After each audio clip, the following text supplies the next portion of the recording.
you know exactly how to do that. You know exactly, it's not a magic trick.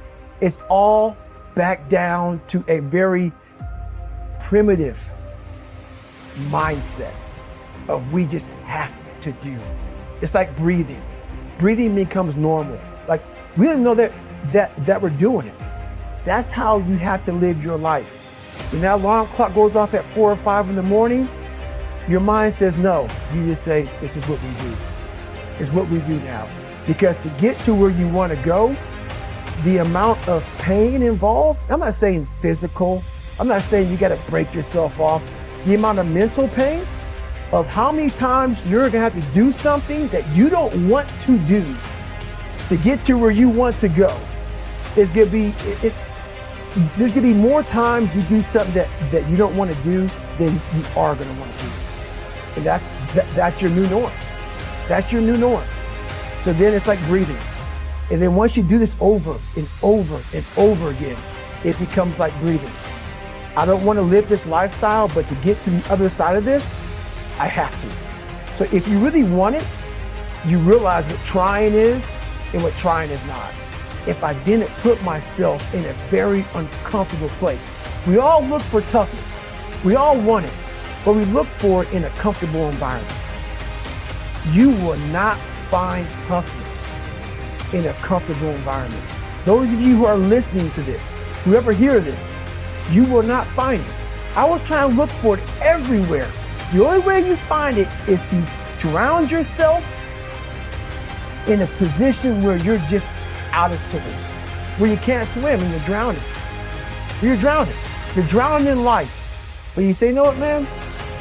I'm gonna figure out how to, and then you figuring out all these tools. Your mind starts to, when you quit, your mind does this, because you're out. Once you say, I'm not gonna quit, this is the 40%. When you quit, your mind says, we're done. So it doesn't expand. There's no expansion when you quit. When you say, this sucks, I'm drowning, I'm miserable, I'm suffering, I'm broken, but I'm not going anywhere. What happens to your mind is it does this. It says, he's not leaving. So we gotta expand. We gotta grow. We gotta figure this thing out. So then these compartments in your brain start to they have to work.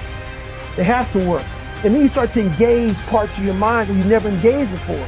But you can't engage it by sitting back in these nice chairs talking about what I want to do. That's where the 40% thing comes in. It comes in when you're in suffer mode and you say, I'm not going to quit. You're forcing your brain now to operate on a level it's not used to.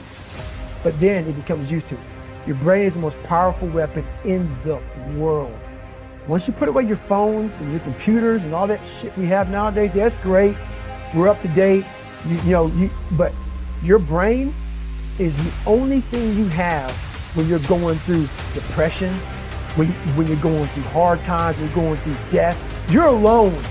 You're alone. You may have a shrink you're going to, you may have a best friend you're going to, but there's 24 hours in a day where you're alone in this brain. And your brain is talking to you in all kinds of ways. And it wants to control you and pull you in these different pockets. If you can't control your own brain and your brain controls you, you're fucked. You gotta tell your brain where you wanna go and how you wanna go and how you wanna get there. You gotta control it. If not, it's over. I have this haunting voice in the back of my head. A lot of us have it. We just ignore it. And it was there for years.